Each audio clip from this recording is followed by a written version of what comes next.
할렐루야. 오늘 여러분 찬송하시는 거 보니까 내 영혼의 햇빛이 하는데 누가 박수치라고 안 했는데도 박수치며 찬송하시고 이렇게 사모하시는 모든 분들 한 분도 그냥 돌아가지 마시기를 바랍니다. 회복될 자 회복되게 하여 주시고 치유받을 자 치유받게 하여 주시옵시고 말씀을 통한 변화와 능력을 체험하는 실체의 현장이 되기를 바랍니다. 저는 스스로 물을 질문 중에 하나가 대한민국에서 내가 그리스도인으로 산다는 것은 과연 어떤 의미가 있는가? 한번 자문을 해보는 것이에요. 우리가 예수 믿고 구원받은 자로서 우리는 하나님의 자녀가 되기로 결심하는 그 순간 지금까지 몸담고 있었던 사탄이 지배하던 세상에서 떠난 사람인 줄로 믿습니다. 여기 우리가 땅에 발을 딛고 살고 있지만 우리는 새로운 신분이 되었어요. 새로운 신분. 소위 사탄의 호적에서 우리 이름을 빼내가지고 천국 백성이 된 거예요. 천국 백성이 되고 난 다음에 특징은 뭐냐면 우리는 땅에 살지만 땅의 법칙으로만 살지 아니하고 세상의 법칙으로만 살지 아니하고 우리는 천국 법칙, 하늘의 법칙으로 사는 하나님의 백성이 된 줄로 확신합니다. 이거예요.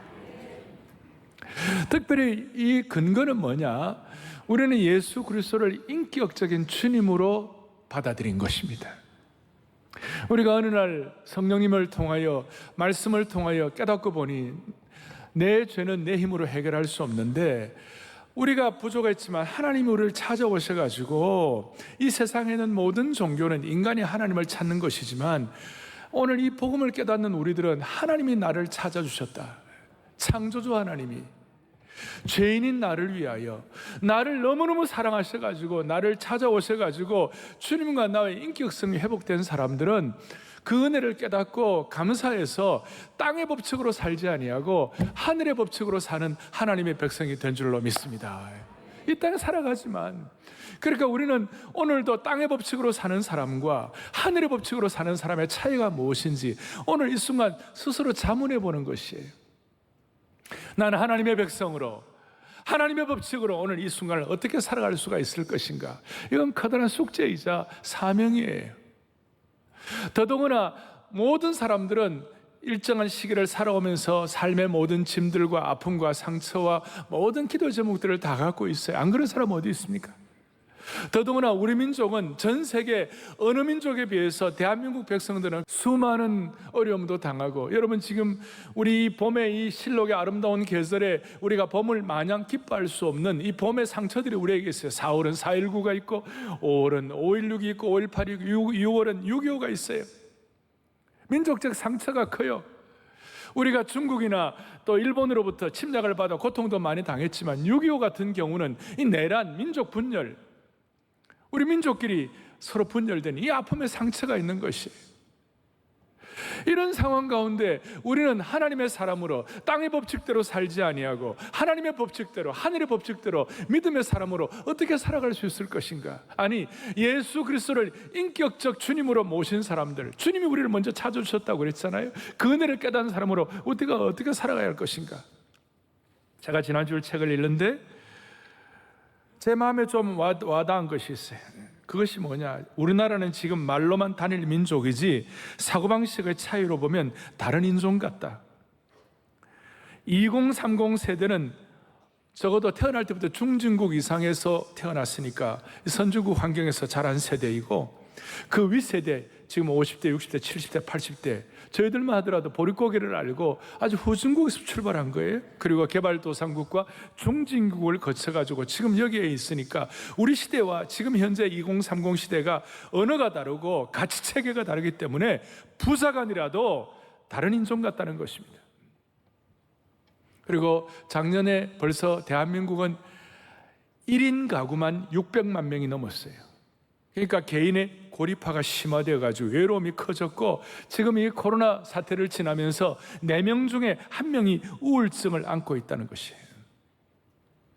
이런 상황에서 우리가 어떻게 하늘 법칙으로 인격적인 주님을 만난 하나님의 백성으로 믿음의 법칙으로 천국 법칙으로 살아갈 수 있을 것인가? 오늘 여러분들이 잘 아시는 한나의 기도를 통하여 한나가 가진 상처가 어떻게 비전이 되었는지, 그것이 어떻게 생명의 기도의 제목으로 바뀌었는지, 그리고 한나 한 사람의 기도는 한나 한 사람의 기도가 아니라 이스라엘 민족 전체를 살릴 수 있는 그 이스라엘의 역사의 벽을 관통하는 은혜가 어떻게 있었는지, 우리가 좀 이렇게 시각을 전체적으로 주님이 주신 시각을 가지고 오늘 말씀을 통하여 오늘 이 자리에 떠날 때는 완전히 상처가 비전이 된 사람의 자세로 떠날 수 있도록 축복해 주시기를 소망합니다. 오늘 이 말씀의 배경은 사사시대입니다. 우리가 이 사사시대란 말은 각자 소견대로 혼란한 시대였습니다. 지금 우리 미디어 전쟁하고 있잖아요. 유튜브하고 뭐 어느 것이 진짜인지 어느 것이 진리인지 잘 모르는 시대가 되어갖고 이 미디어 때문에 혼란한 시대가 되었어요. 유튜브 다 믿으면 안 돼요. 우리가 분별하는 능력이 있어야 되는데 이 혼란한 시대, 그 당시 사사시대가 그랬어요.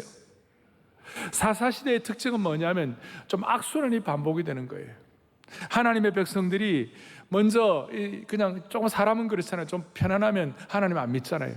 하나님 안 믿고 범죄하니까 하나님은 하나님의 백성들을 그냥 그대로 놔둘 수가 없으니 그 범죄한 백성들을 이웃 나라를 통하여 치시기도 하시고 채찍질도 하시고, 그러니까 또 정신 번쩍 차려가지고 회개하는 것이에요. 범죄하면 하나님께서 징계하시고, 징계하고 난 다음에 다시 회개하고, 회개하고 난 다음에 다시 회복되고, 그리고 좀 회복되어 어느 정도 있다가 그러면 회복될 때 하나님께서는 사사를 세우셔서 회복을 시키시고, 그런데 사람들이 회복되어 좀 시간이 지나면 또 하나님 잊어버리고 자기 마음대로 살고 자기 배 두드리고 그렇게 하다가 하나님 또 징계하시고 다시 또 회개하고 다시 회복하고, 그리고 또 하나님 또 새로운 사사를 주시고, 이런 일들이 어떻게 보면 악순환이 반복이 되고 있는 것이, 이게 350년이나 반복되는 이런 어두운 시대였어요. 근데 우리가 지금 이렇게 평가를 할 수 있지만 어떻게 보면 전지적 시점에서 성경 전체를 우리가 통시적 시점에서 우리가 사사시대에 대해서 평가를 하고 있지만, 그 당시 사사시대에 살았던 사람들의 입장에서는 그들의 삶의 현장에 들어가 보면 주변 국가에 반복되는 침략과 압제로 인해서 그들은 아주 참담함과 두려움과 좌절감이 컸어요. 우리가 생각하는 것보다도 더 깊은 고통의 시간이었어요. 그런데 이 암울한 시대 가운데서 하나님은 역사의 새로운 길을 여셨는데, 그 새로운 길을 여는 열쇠를 무슨 위대한 체제라든지 무슨 위대한 군대라든지 무슨 위대한 정치 역사, 정치 체제를 가지고 한 것이 아니고, 그 열쇠를 한 가정, 아니 한 사람의 기도를 통하여 그 역사를 풀어가셨던 것이에요. 오늘 본문에 등장하는 한나라는 여인이 바로 그 주인공이 되었습니다. 그 한나라는 한 여인의 기도와 그의 신앙의 자세를 가지고 그 모든 어려움의 담을 뛰어넘고 그 앞에 있는 벽을 관통하게 만들어 주셨습니다. 그래서 우리는 오늘 한나를 통하여 우리는 시대를 보는 역사의식을 가지고 땅의 법칙이 아니라 하늘의 법칙으로 살아가는 삶의 발걸음을 해야 되는 것입니다. 자, 한나는 여러분 어떤 사람입니까? 오늘 2절에 보니까 한나에게 무슨 일이 있었냐? 한나에게 남편이 엘가나라는 남편이 있었고, 그 남편에게 두 아내가 있었어요. 그런데 한 사람의 이름은 한나고 또 한 사람의 이름은 브닛나예요. 브닛나에겐 자식이 있었고 한나에겐 자식이 없었어요. 한나는 정경 부인이고 브닛나는 첩이었어요. 여러분 첩을 아시나요? 첩이라는 말이 좀 너무 강력하니까 그냥 제가 제2의 부인이라고 그러겠습니다.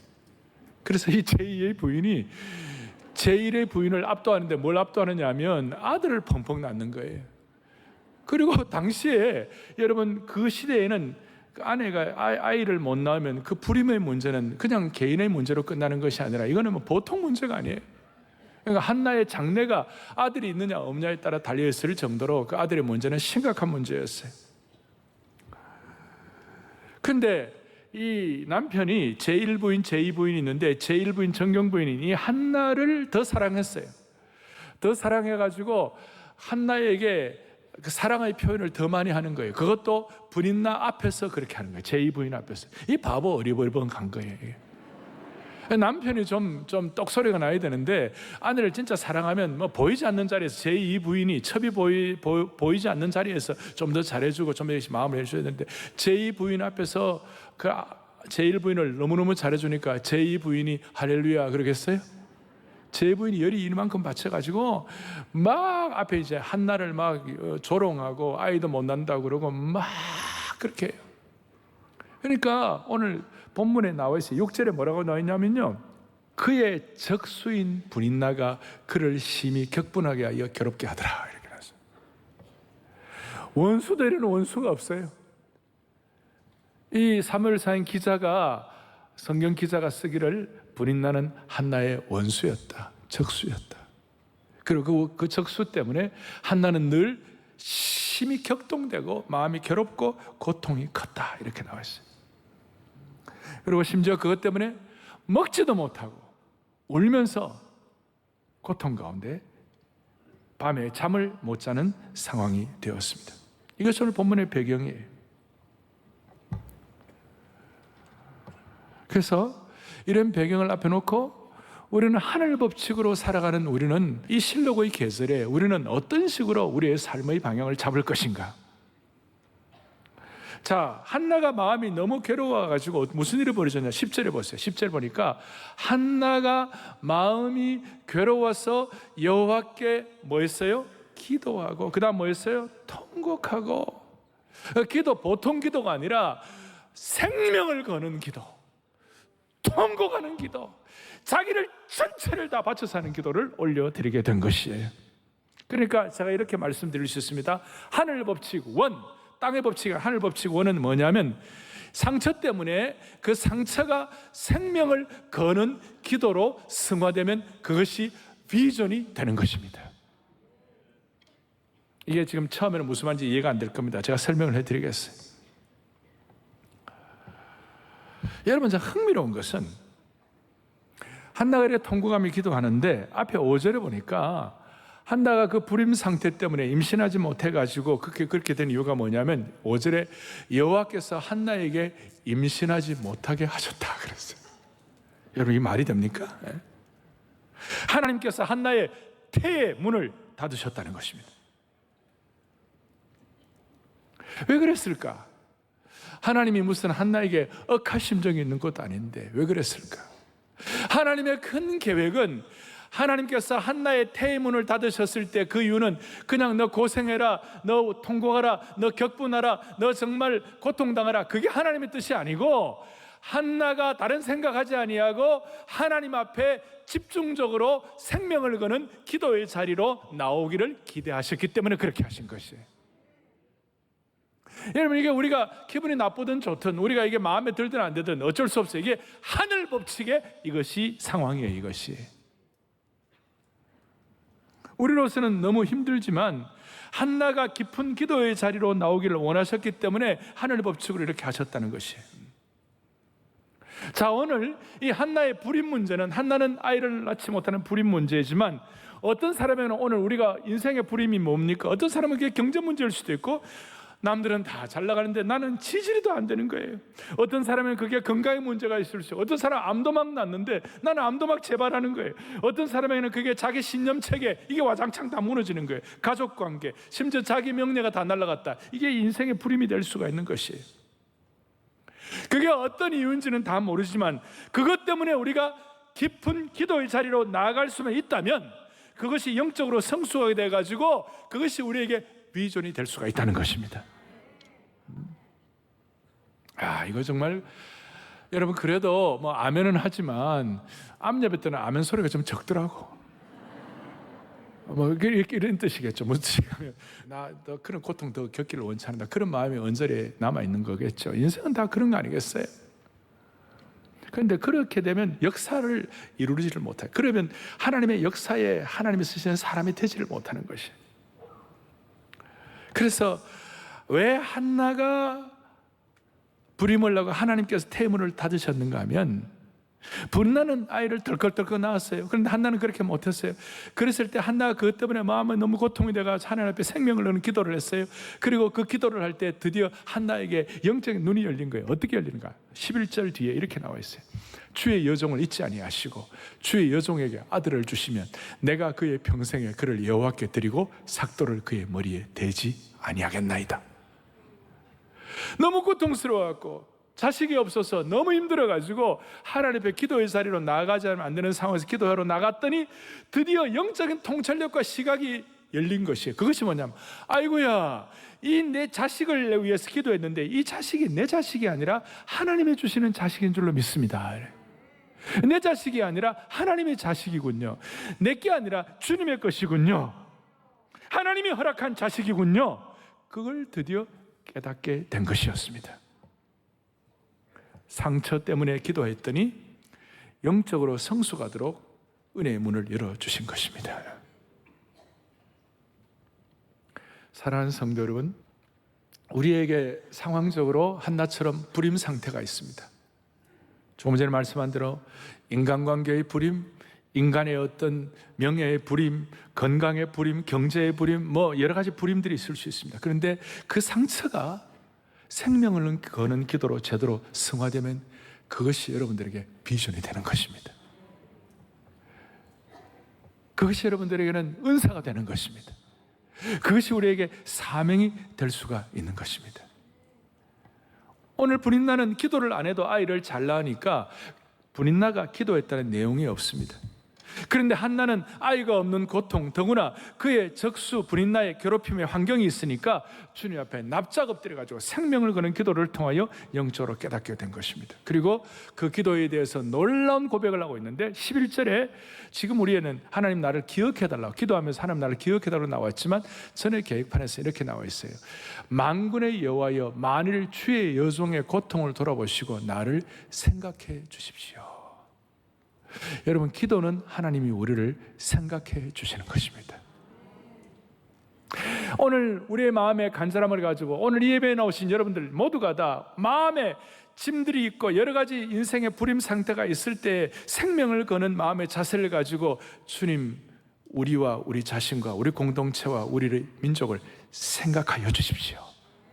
그럴 때 무슨 일이 벌어지는가? 19절에 보니까 이렇게 나와 있어요. 여호와께서 그를 생각하신지라. 기도는 하나님이 우리를 생각해 주시는 것입니다. 하나님 우리를 생각해 주시니까 하나님이여 나를 한번 생각해 주시옵소서라고 기도했을 때 하나님이 생각해 주시니까 20절에 하나님께서 사무엘을 허락해 주신 것입니다. 한나가 임신하고 때가 이름에 아들을 낳아 이름을 사무엘이라 하였다. 하나님이 한나의 기도를 들으셨다는 것이었습니다. 그리고 그 사무엘은 혼란한 사사시대를 마감하고 그 찬란한 다윗 왕국의 시대를 여는 사무엘이 다리의 역할을, 브릿지 역할을 하게 된 것입니다. 그리고 이 한나를 통한 이 사무엘이라는 아들은 얼마나 하나님의 사랑을 많이 받았는지 하나님께서 사무엘의 말이라면 다 들어주셨어요. 다 들어주신 거예요. 그래서 사무엘상 3장 19절에 보니까 무슨 말이 나오느냐? 사무엘이 자라매 여호와께서 그와 함께 계시니 그의 말이 하나도 땅에 떨어지지 아니하더라. 하나도 땅에 떨어지지 않더라. 히브리서 6장에 있는 것처럼 마치 너에게 복을 주고 다시 또 복을 주시며 너를 번성하게 하고 너를 번성하게 하리라. 하나의 예가 된 것이라고 말할 수 있습니다. 그래서 오늘 먼저 우리가 생각할 것은 하나님은 하나님의 나라를 펼치시는데 땅의 법칙이 아니라 하늘의 법칙으로 이 땅의 어떤 아래선의 역사의 의식이 아니라 윗선의 역사의 상선, 거룩한 영적 상선, 하늘의 법칙으로 하나님이 이끌어 가시는데 무슨 대단한 정치체제나 대단한 걸 가지고 가는 것이 아니라 한 사람, 한 여인, 고통당하는 여인의 그 생명 거는 기도를 통하여 민족의 장래를 열어주시는 것입니다. 그래서 상처가 생명의 기도로 승화되면 그것이 비전이 된다. 두 번째로는 오늘 하늘 법칙 두 번째로는 뭐냐? 무슨 일이 벌어지는가? 결과론적으로 여러분, 이 브린나가 한나를 괴롭히고 브린나 때문에 통곡하고 고통하지만 결과론적으로 여러분, 브린나 때문에 한나가 기도하게 되었으니 브린나는 한나를 성공시킨 사람이라고 말할 수 있어요.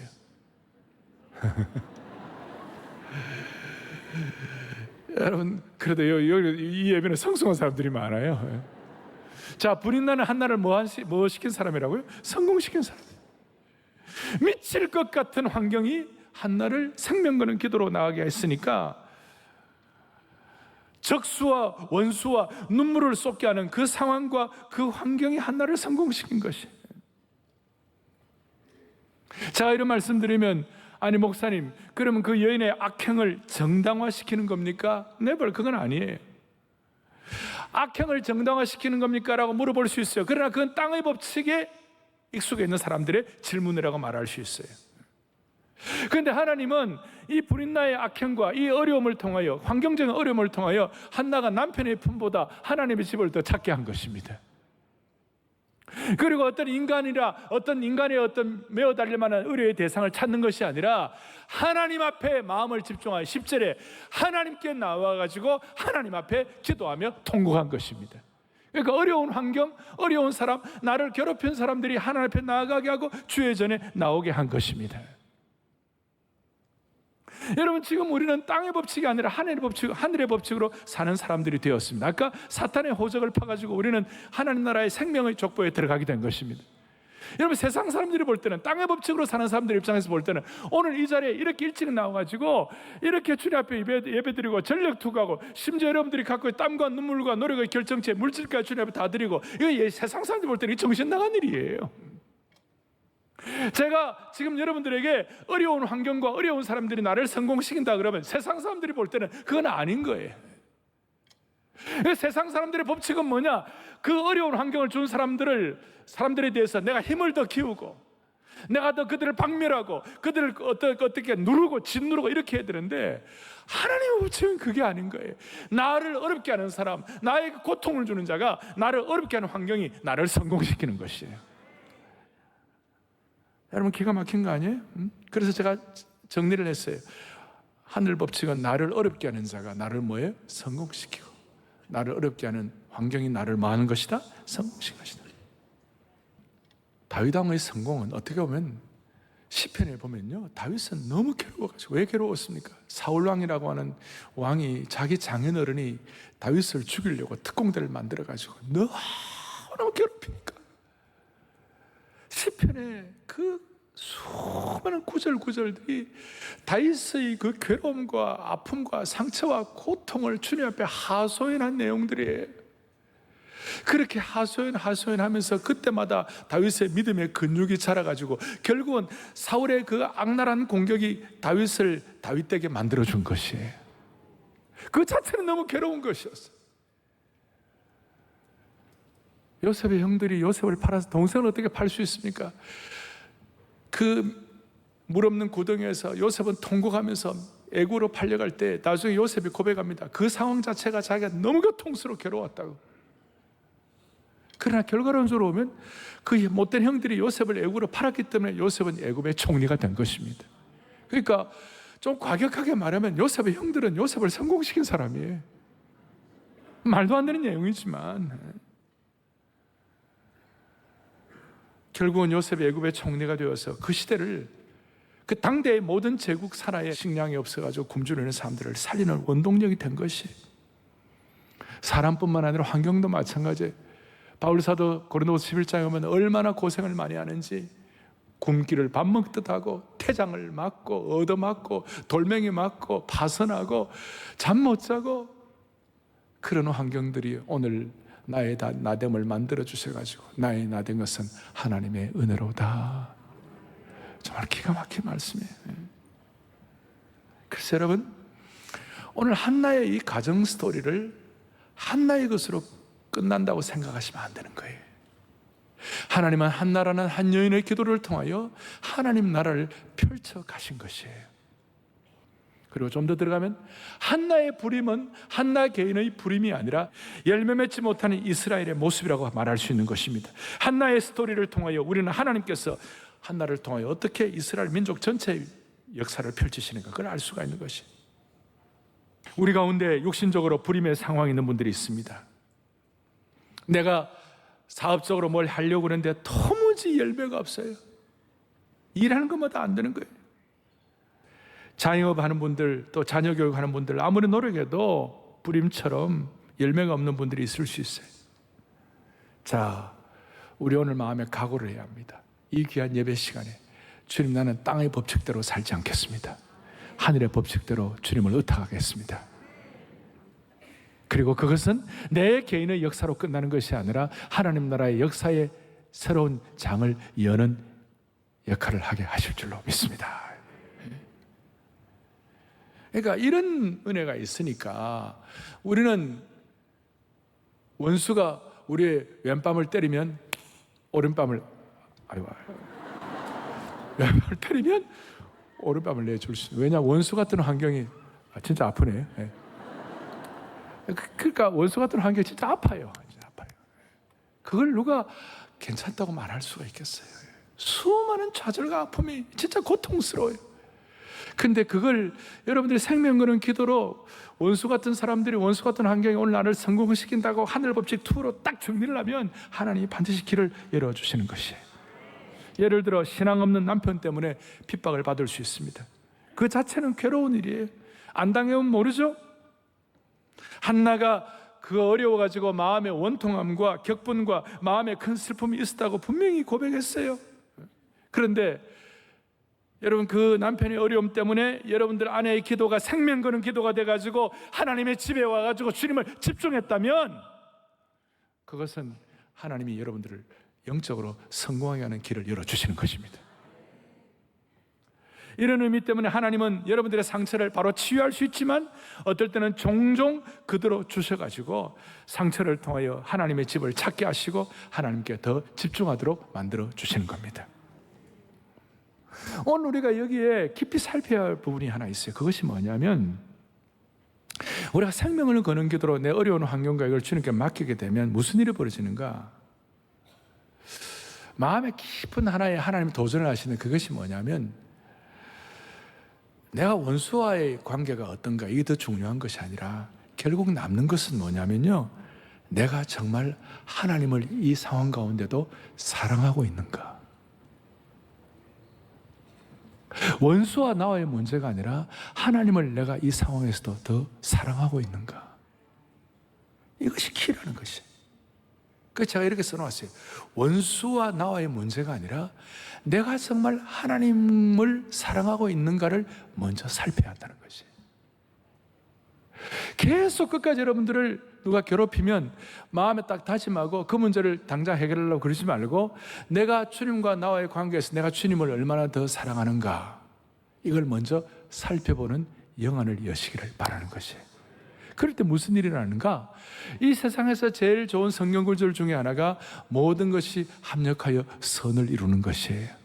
그런데 모든 것이 합력하여 선을 이루는 건데 그냥 모든 것이 합력, all things, all together, for good, 이 모든 것이 합력하여 선을 이루는 그냥 되는 것이 아니고 로마서 8장 28절에 하나님을 알거니, 우리가 알거니와 알거는 아는 거 하나가 확실히 있는데 하나님을 사랑하는 자, 하나님을 사랑하는 자, 내가 하나님을 사랑하는 것을 살펴보고 있는 그 자에게는 결국은 모든 것이 합력하여 선을 이루느니라. 오늘 우리 예배를 드리면서 마음에 다짐을 하는 거예요. 하나님, 어떤 경우는 이 해결 안 될 수도 있고 지금도 내게 짐이 과하고 지금도 내게 상처가 남아있고 지금도 어렵습니다마는 하나님 아버지, 그러나 이 순간도 내 자신을 살피면서 내가 주님을 사랑한다고 고백하기를 원합니다. 그럴 때 여러분, 결국은 이 모든 것들이 합력하여 선을 이루도록 하나님이 정리해 주실 것입니다. 이게 땅의 법칙이 아니라 하늘의 법칙입니다. 이 역사의 아래선이 아니라 역사의 윗선, 상선에서 역사의 시각을 가지고 보는 것입니다. 그렇다면 그 결과가 무엇일까요? 하늘 법칙 3. 자, 하늘 법칙 1은 뭡니까?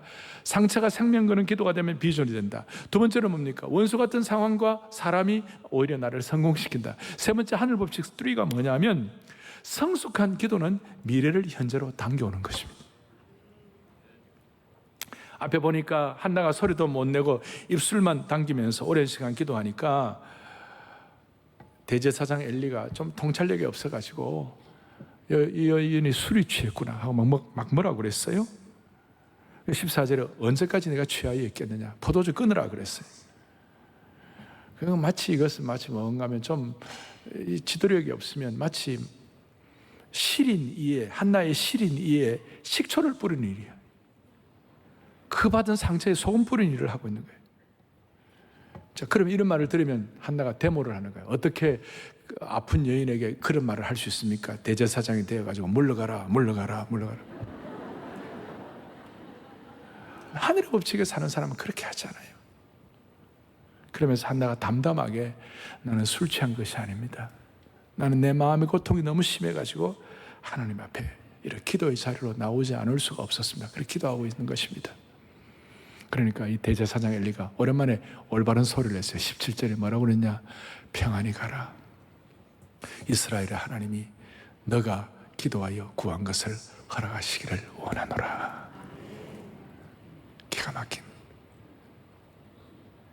그렇게 축복을 하죠. God bless you 이렇게 축복을 하니까 오늘 요절이에요. 18절, 당신의 여종이 당신께 은혜를 가서 얼굴에,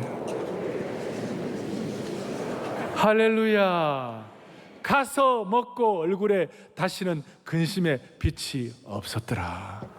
그 복잡하고 어렵고 원수 같고 적수 같고 고통과 통곡이 있었던 그 상황을 아주 심플하게 받아들인 것이, 아직 사무엘을 얻지도 못했어요.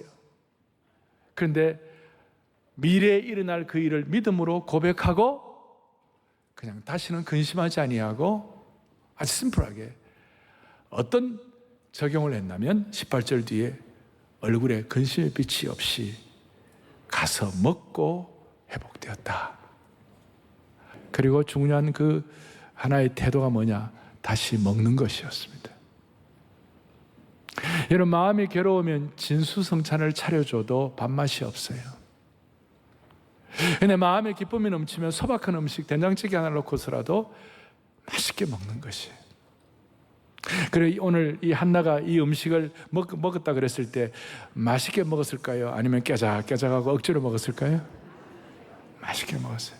그러니까 먹으면 우울증이 회복되는 것입니다.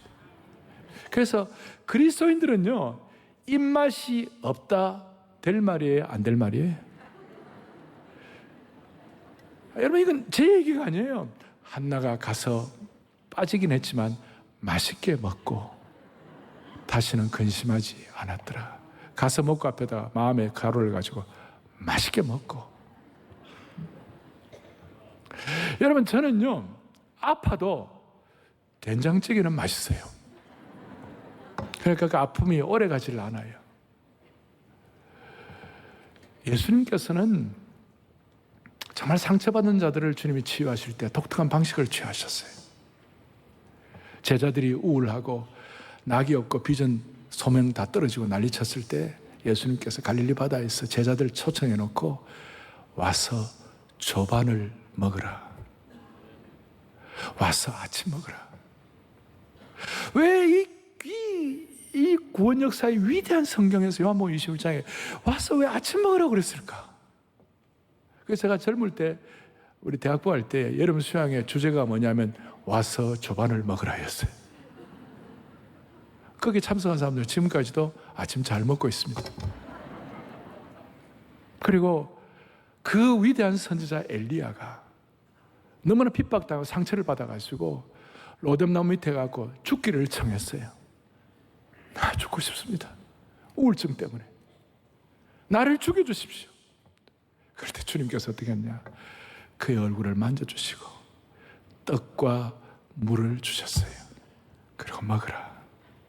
엘리야가 먹고 회복된 것이. 죽고 싶었을 때는 밥맛이 없었을 거예요. 그런데 하나님이 주신 그 떡과 물을 통하여 엘리야가 다시 회복된 것이.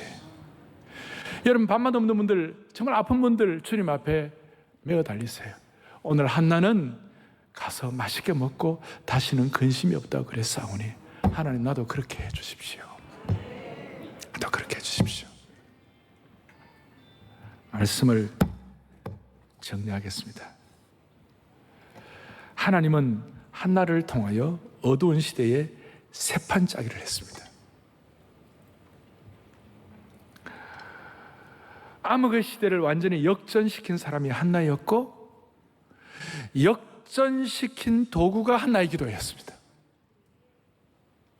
한나의 인생은 한나로 끝나는 것이 아니라 사무엘을 통하여 역사의 어둠을 밝혀버렸습니다. 소위 역사의 새판짜기를 한 것입니다. 하나님은 보잘것없는 한나를 통하여 하나님 나라의 새판짜기를 하는 분이십니다. 바울은 이걸 깨닫고 바울은 고린도전서에 세상에 미련하고 가난하고 없는 자들을 통하여 강한 자들을 부끄럽게 하신다. 하나님은 세상에 미련한 자들을 택하셔서 하나님의 일을 하시는 것이다. 1절 2절에 한나는 에브라임 산지 출신입니다. 무슨 예루살렘의 그 위대한 예루살렘의 똑똑한 지역 출신이 아니에요. 그냥 별 대단하지 않는 지역 출신이에요. 그런데 하나님은 그 한나를 통하여 역사를 일으켜 주신 것입니다. 여러분, 룻은 모압 여인이었습니다. 아무것도 아닙니다. 손가락질 받는 이방 여인이었습니다. 그를 통하여 하나님은 어두운 시대의 새판짜기를, 다윗 왕국을 여는 역할을 하게 된 것입니다. 대한민국도 마찬가지입니다. 대한민국 역사는 고난의 역사입니다. 상처의 역사입니다. 그런데 하나님이 은혜를 주셔가지고 지금 돌이켜보니까 전 세계에 1인당 선교사 파송 비율 세계 1위가 대한민국입니다. 어떻게 하다 보니 이렇게 된 것입니다. 우리가 수많은 어려움도 있고 문제도 있지만 하나님이 이 민족을 교회를 통하여 다시 새롭게 주시기를 바라는 것입니다. 이렇게도 간절히, 이렇게도 사모하면서 모여서 기도하는 주의 백성들의 기도를 주님이 응답하셔서 지금 우리가 무슨 K-팝이다, 그 다음에 무슨 K-칼초다, K-푸드다 뭐 이런 거 많이 합니다만은 K-부흥을 주시기를 바랍니다. K-부흥을 주시기를 바랍니다. 회복을 넘어 부흥의 역사를 허락해 주시기를 바라는 것입니다. 역사상 우리 기독교 프로테스탄트 가운데서 고난을 가장 많이 겪은 사람들이 프랑스 위그노였습니다. 제가 최근에 위그노에 관한 책들을 읽으면서 마음에 너무 막 아리고 시렸어요. 너무나 고통나고 위그노가 당한 그 고문과 고난들이 얼마나 심한지. 그럼에도 불구하고 그들은 그 고통과 고난 가운데 하나님께 예배드리기를 힘썼고, 예배드릴 장소가 없으면 광야에 가서 파수꾼을 세워놓고 예배를 드리고, 광야에 또 핍박을 받으니까 숲속에 들어가고 예배를 드리고, 그 위그노의 고난과 고통이 그거로 끝나지 아니하고 너무 어려우니까 뿔뿔이 흩어졌어요. 스위스로 간 사람은 프랑스 위그노가 스위스의 산업을 개발하고 시계 산업을 일으키고, 독일로 간 위그노들 때문에 독일이 과학 입국이 되고, 영국에 간 프랑스 위그노들 때문에 영국의 산업혁명이 일어났고, 무엇보다도 선교도들이 미국에 가서 미국을 세웠습니다. 그 한 사람의 고통과 고난이 그걸로 끝나지 아니하고 세계 역사를 바꾸게 된 것입니다.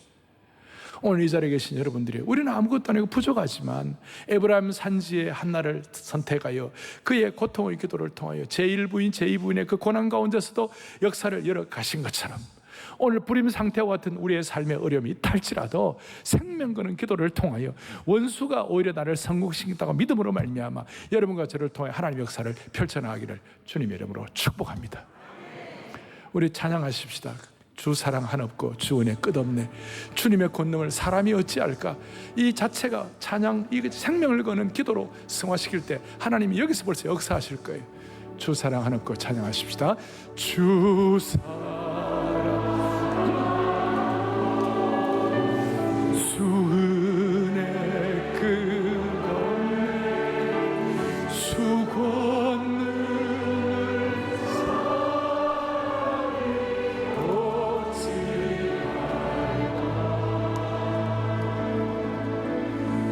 내 주 예수 안아 풍성한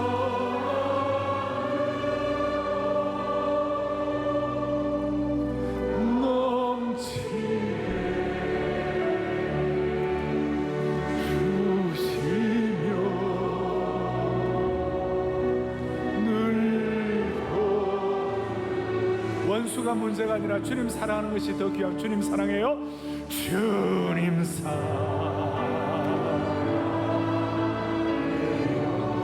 온 맘과 온 맘과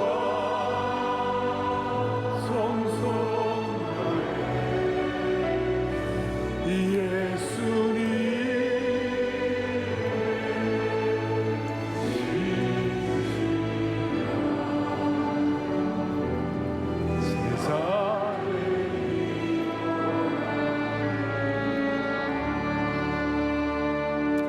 가슴에 손을 얹겠습니다. 우리의 진정성을 표현하는 것입니다. 주님, 우리의 기도를 들으시고 하나님께서 한나와 같이 시대를 새롭게 하는 하나님의 신실한 종으로 삼아 주실 것입니다. 하나님 아버지, 이 시간도 우리 성도들 가운데 한나와 같은 고통으로 잠을 이루지 못하고 인생의 불임으로 먹지 못하고 통곡과 한숨이 나오는 분들이 계시다면 주님 일으켜 세워 주옵소서. 고통의 문제를 기도의 자리로 갖고 나아가지고 주님께 집중할 때 주님께서 예비하신 새판짝의 은혜를 믿음의 눈으로 바라보게 하여 주시옵소서. 우리의 인생에 그 누구도 빼앗을 수 없는 그 기쁨들을 오늘 현재형으로 기쁨으로 먹고 건강을 회복하여 믿음의 대장부로 주님 앞에 쓰임받게 하여 주시옵소서. 예수 그리스도 이름 받들어 간절히 기도 올리옵나이다. 아멘.